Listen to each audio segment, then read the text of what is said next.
Bismillahirrahmanirrahim. Next question is, the World Health Organization is a specialized, non-political health agency of United Nations that has its own constitution and governing bodies. What is the main objective of WHO? Enumerate 8 functions of WHO. तो इसमें सबसे पहले world Health organisation का ये भी याद कर लें, MCQ में कहीं आ सकता है कि World Health Organization came into existence on 7 April 1948. Pakistan बनने से 1 साल बाद हुई थी, ठीक है। और पाकिस्तान में आया था 14 अगस्त को, तो 14 का हाफ कर लें तो 7 April 1948. It's for just for remembering, इतना उल्टा सीधा निमोनिक बताया, वैसे याद कर लें आप। 7 अप्रैल 1948 को WHO बनी थी। Its head quarter is in Geneva, Switzerland. ये हमें MCQ आया था हमारे कॉलेज में भी कि इसका हेड क्वार्टर स्विट्ज़रलैंड जिनेवा के अंदर है। The main objective of WHO is the attainment of highest level of health by all people. तो यही था what is the main objective of WHO का मेन ऑब्जेक्टिव क्या है, आपने एज इट इज़ लाइन लिखनी है। The main objective of WHO is attainment of the highest level of health by all people, के सारे लोगों की को हाइएस्ट लेवल ऑफ हेल्थ की फैसिलिटीज़ हों, हर इंसान, दुनिया में हर इंसान, ये पूरी दुनिया की ऑर्गेनाइजेशन है, हेल्दी हो, ठीक है। Attainment of highest level of health by all people, 2-3 दफ़ा मैंने ये लाइन इसलिए रिपीट की ताकि आपको याद रहे, आपके माइंड में ये बैठ जाए। The main objective of WHO is attainment of highest level of health by all people. और ये याद रखना है कि इस क्वेश्चन में नहीं पूछा हुआ, लेकिन ये इंपॉर्टेंट MCQ है कि 7 अप्रैल 1948 को ऑर्गेनाइजेशन बनी थी और जिनेवा स्विट्ज़रलैंड के अंदर है ये। नेक्स्ट है enumerate 8 functions of WHO। WHO के 8 फंक्शंस क्या क्या हैं? These are the functions of WHO। इसको आप अपने वर्डिंग में भी लिख सकते हैं, लेकिन उसको आपने ऐसे ही लिखने थे लाइन को, highest attainment of highest level of health by all people. सबसे पहले है, इसने असिस्ट करना है on governments upon request in strengthening their health services. कि दुनिया का कोई भी मुल्क अगर रिक्वेस्ट करता है WHO को, तो उसने उस मुल्क की, उस गवर्नमेंट की हेल्प करनी है, कोई हेल्प करनी है। मतलब जो भी गवर्नमेंट, रिस्पेक्टिव गवर्नमेंट उससे मदद मांगेगी WHO से, कोई भी जो गवर्नमेंट है किसी भी मुल्क की, सपोज पाकिस्तान किसी भी पोलियो की रेडिकेशन में हेल्प मांगता है अगर WHO से, तो उसने उस रिस्पेक्टिव कंट्री की यानी पाकिस्तान की मदद करनी है इन स्ट्रेंथनिंग देयर हेल्थ सर्विसेज। ये फर्स्ट आ गया कि उसने सारी गवर्नमेंट की हेल्प करनी है, हेल्प करनी है। एक तो हेल्थ और हेल्प से कन्फ्यूज़ हो जा रहा है, so sorry about this. To promote standard of education, education standards को भी इम्प्रूव करना है। अब इसकी थी हेल्थ ऑर्गेनाइजेशन, लेकिन इसके ना डोमेन में सारी चीज़ें आ रही हैं, सबको फोकस करिए कि ओवरऑल ना क्वालिटी ऑफ लाइफ को, जो हमारी बेसिक नेसेसिटीज़ हैं उनको फोकस करिए। कि इसने एजुकेशन स्टैंडर्ड्स को भी प्रमोट करना है, इसने nutrition, housing, sanitation and working conditions. अब ये सब कुछ होगा तो ही आपकी हेल्थ बेहतर हो सकती है। कि न्यूट्रिशन, आपको साफ़ सुथरी ग़िज़ा मिले, आपका घर, आपका इलाका साफ़ सुथरा हो, वर्किंग कंडीशंस प्रॉपर हों, तो इसको भी इम्प्रूव करना है। आप एजुकेटेड होंगे तभी आपको बीमारियों से रेलिवेंट पता होगा ना, तो इसने एजुकेशन पे भी फोकस करना है। To promote activities in field of mental health. अब मेंटल हेल्थ यानी साइकोलॉजिकल हेल्थ की उन्होंने स्पेसिफाई अलग कैटेगरी बना दी है कि सिर्फ यही नहीं कि आपके जो वो डिजीज़ हैं जो आपकी बॉडी को इफेक्ट कर रही हैं, बल्कि मेंटल हेल्थ इश्यूज़ भी, साइकोलॉजी रेलिवेंट या साइकेट्री रेलिवेंट सारी चीज़ों को भी इसने देखना है। To promote and conduct research, अब लेटेस्ट रिसर्च करनी है, हर डिज़ीज़ पे रिसर्च होती है तभी आप उसकी अच्छी से अच्छी आप मेडिसिन बना सकते हैं, उसको लेके आ सकते हैं, कॉस्ट इफ़ेक्टिव हो और अच्छी मेडिसिन हो।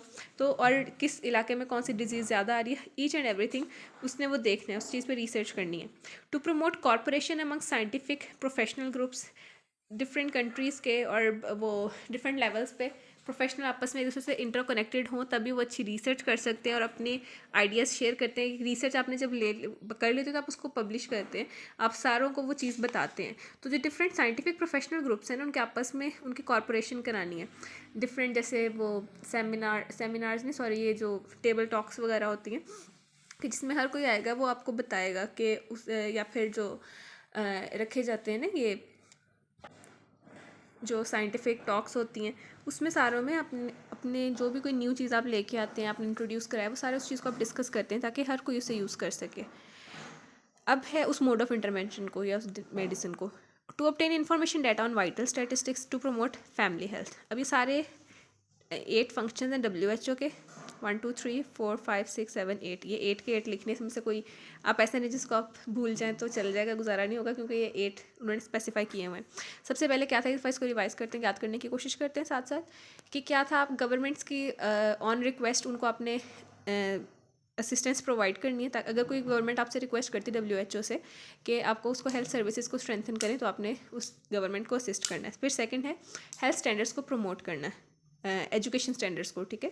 पहला था कि आपने गवर्नमेंट्स की हेल्प करनी है, दूसरा है अपने एजुकेशन स्टैंडर्ड्स को इम्प्रूव करना है, तीसरा है न्यूट्रिशन एंड सैनिटेशन। फिर है कि आपने मेंटल हेल्थ की वो उसका WHO का काम है कि वो मेंटल हेल्थ की फील्ड में प्रमोट करता है एक्टिविटीज़ को। फिर है कि रिसर्च। अब एक एक कीवर्ड याद रखें, helping governments, education, nutrition and sanitation, mental health, research, cooperation among professionals, scientific professionals to obtain data and information on vital statistics and family health. क्या था? Helping governments, education, nutrition and sanitation, mental health, research, cooperation among scientific professionals and to promote vital statistics and to promote primary health. ये था हमारा WHO और UNICEF में से की question है। नेक्स्ट है आइसबर्ग ऑफ डिजीज़, और नेक्स्ट क्वेश्चन का उसके बाद नेक्स्ट है इंडिकेटर्स ऑफ हेल्थ। अब आइसबर्ग्स ऑफ डिजीज़ में क्वेश्चन आया, hypertension is the commonest cardiovascular disorder causing high morbidity and mortality rates in Pakistan. Morbidity होता है डिजीज़ का होना, बीमारी, मोर्टेलिटी होता है मौत। It is known as silent killer, hypertension is known as silent killer because of its high association with coronary heart disease and stroke. अब मैंने बताया इसको साइलेंट किलर क्यों कहते हैं, सारा सिनेरियो वैसे एक कहानी है, अभी लास्ट लाइन पे हम आगे देखेंगे। पूछा क्या है, hypertension exhibits the phenomena of iceberg of the disease justify the statement with the help of rule of herbs. अब ये आइसबर्ग ऑफ डिजीज़ क्या है, ये क्या पूछना चाह रहे हैं, तो this is known as iceberg. Iceberg कहते हैं ये एक समुंदर सा है, सारा पानी है, और उसके ऊपर वो बर्फ़ का निकला नहीं होता ऊपर कोना सा तोदा सा, लाइक वो समथिंग क्या कहते हैं उसको, जैसे आइलैंड्स होते हैं ना, तो वो मिट्टी के होते हैं, जो बर्फ़ का ऐसे थोड़ा सा निकला होता है ना, आइसबर्ग्स उनको कहते हैं। आपके माइंड में इमेज आ गई होगी उसकी। तो इसलिए होता है आइसबर्ग। अब आइसबर्ग ऑफ डिजीज़ से क्या मुराद है, अब वो जो बर्फ़ का थोड़ा सा पोर्शन पानी के ऊपर निकला होता है ना, इस तरह करके, या ये निकला हुआ है, तो वो उससे ज़्यादा जितना वो ऊपर होता है उससे कई गुना ज़्यादा डीप ना वो नीचे होता है, उसकी बेस इतनी होती है। तो आइसबर्ग ऑफ डिजीज़ इसलिए हम कहते हैं, डिजीज़ को हम आइसबर्ग से रिलेट इस तरह करते हैं कि ये जो ऊपर वाले हैं ना, ये वो केसेस हैं जिनके अंदर साइंस एंड सिम्टम्स आ चुके हैं, ठीक है, जो सिम्टमेटिक हैं, और ये वो लोग हैं कि जो कि डॉक्टर के पास आते हैं। तो एक सोसाइटी में हमें जो नज़र आते हैं, जिन लोगों ने डायबिटीज़ का टेस्ट करा लिया है, जिनको कॉम्प्लिकेशंस आ गई हैं, जो जिनको साइंस सिम्टम्स आए हैं, जिनको रेटिनोपैथी वगैरह हुई, कोई मसला हुआ, वो गए डॉक्टर के पास गए और पता चला कि इनको डायबिटीज़ है, या फिर जो सर्वेज़ में कहीं हुआ, हमने स्क्रीनिंग वगैरह की, या फिर कुछ लोगों ने चेक कराया, हमने वैसे देखा, एक सर्वे किया, उसमें जो जिनको पता था ना नॉन डायबिटीज़ थी, ये वो सिम्टमेटिक लोग हैं, ठीक है। मतलब आप कह लो कि 10 लोगों को है, 10 लोगों को पता है कि उनको डायबिटीज़ है किसी जगह पे। अब अगर 10 को है ना, उनको पता है, तो कहीं पीछे 100 लोग होंगे जिनको डायबिटीज़ है पर उनको नहीं पता। प्री सिम्टमेटिक डिजीज़ जिसे हम कह लें, या उनको भी सीवियर सिम्टम्स नहीं आई। तो हमें जो नज़र आती हैं, या जो डॉक्टर्स हैं जो बैठे हुए हैं क्लिनिक पे, उनको वो सिर्फ उनको ट्रीट करते हैं जो पेशेंट उनके पास आता है। जो आता है ना पेशेंट, वो ये वाला होता है, ये 10 पेशेंट उसके पास आता है, जो नीचे वाला 100 है वो नहीं आता कभी। जो नीचे वाला 100 है ना, उसके पास हमने जाना है, हमने देखना है इसको बीमारी है कि नहीं। हमने क्यों देखना है, क्योंकि we are community health worker, हम कम्युनिटी मेडिसिन इस वक्त पढ़ रहे हैं। तो जो एक चीज़ ये भी आती होती है कि जो आइसबर्ग में ना टिप है और बेस है, ये टिप होती है, ये बेस है। जो बेस है ना वो फोकस होता है कम्युनिटी हेल्थ वर्कर्स का, और जो टिप है वो फोकस होता है फिजिशियंस का, जनरल फिजिशियंस का। अब ये hidden mass of disease pre symptomatic disease हैं, ठीक है, ये अनअपेरेंट है, ये प्री सिम्टमेटिक है, ये अनडायग्नोज्ड और ये डायग्नोज्ड है। ये किसका लाइन ऑफ इंटरेस्ट है, फिजिशियंस की। ये किसके फील्ड ऑफ इंटरेस्ट है, कम्युनिटी हेल्थ वर्कर्स की। और ये चीज़ जो उनसे है ना सारे, ये क्या है, आइसबर्ग फिनोमिना। और इधर से इन्होंने एग्जांपल भी हाइपरटेंशन वाली दी, और हम इस नारे में भी हाइपरटेंशन है। ये आपने इसको बना देना इस डायग्राम को, और सारी चीज़ को, स्टोरी को एक्सप्लेन कर देना आपने। इंग्लिश में यहाँ लिखा भी हुआ है, it is a concept closely related to the spectrum of disease. The concept of iceberg phenomena of disease, according to this concept, disease in a community may be compared with an iceberg. The floating tip of the iceberg represent what a physician sees in the community. Clinical cases जो आते हैं आपके पास. The vast submerged portion of the iceberg represents the hidden mass of the disease. ये सारे hidden mass of disease जो सी है ना, tip में शो किया है कि जो हैं इसके अंदर केसेस हैं जो नज़र आ रहे हैं, क्लिनिकल केसेस हैं, ठीक है। और जो सबमर्ज ये पोर्शन है आइसबर्ग का, जो बेस है, जो सबमर्ज्ड एरिया आपने लिखना क्योंकि पानी के अंदर होता है ना, तो ये किसको रिप्रेजेंट करता है, लेटेंट या अनअपेरेंट या प्री सिम्टोमेटिक केसेस को, ये अनडायग्नोस्ड केसेस होते हैं या कैरियर्स होते हैं कम्युनिटी के। और हमारे लिए जो ज़्यादा अहम बात होती है वो ये होती है कि इनको इतना नुकसान नहीं, इनको तो चलो पता चल गया इनको डिजीज़ है, ठीक है, इनकी ट्रीटमेंट चल रही है, इनको पता ही नहीं है कि इनको डिजीज़ है, इनकी ट्रीटमेंट नहीं हो रही, तो ये ज़्यादा इनके लिए, तो इनके लिए भी खतरनाक और एज अ कम्युनिटी भी खतरनाक है। सपोज कोई कम्युनिकेबल डिजीज़ है, इनको एक इंसान है, उसको एक डिजीज़ आ गई, उसके अंदर हम वेक्टर वाले में ना ये सारा डिटेल से पढ़ेंगे नेक्स्ट लेक्चर्स में। अब उसमें ना डिफरेंट होते हैं कि किस स्टेज पे आप ट्रांसमिट करते हो। तो एक इंसान है, उसको वो खुद तो उसकी इम्यूनिटी बड़ी अच्छी थी, लेकिन वो कैरियर था उस डिज़ीज़ का, तो उसके घर में बाकी जो हैं वो इम्यूनो कम्प्रोमाइज पेशेंट है, तो उसकी वजह से डिज़ीज़ बाकियों को होगी। तो अब जो ये प्री सिम्टोमेटिक स्टेज और ये जो वाली ये स्टेज है ना, जिनको डिज़ीज़ है उनको पता ही नहीं है, ये ज़्यादा ख़तरनाक होती है।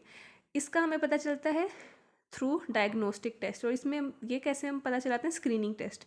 जैसे ये मैस लेवल पे हम किसी एरिया में स्क्रीनिंग करें, जैसे स्क्रीनिंग फॉर ब्रेस्ट कैंसर करें, तो उनसे हमें पता चलता है इन केसेस का, ये स्क्रीनिंग से पता चलता है हमें। और ये डायग्नोस्टिक टेस्ट, क्योंकि ये हमारे पास तो खुद आ रहे हैं। और ये कुछ पॉइंट्स थे, कुछ डिफरेंसेस थे, आपने इनमें देख लेने। That was all about iceberg of disease. ये क्वेश्चन आएगा जब, तो इसमें आपने ये बना के साथ आपने एक्सप्लेन कर देना है कि टिप किसको रिप्रेजेंट कर रही है, सबमर्ज पोर्शन किसको रिप्रेजेंट कर रहा है, टिप किसका फील्ड ऑफ इंटरेस्ट है, सबमर्ज पोर्शन किसका फील्ड ऑफ इंटरेस्ट है, और इसका क्या मतलब है कि टिप और सबमर्ज पोर्शन का मतलब क्या होता है, ये आपने इसमें सारा बता देना है।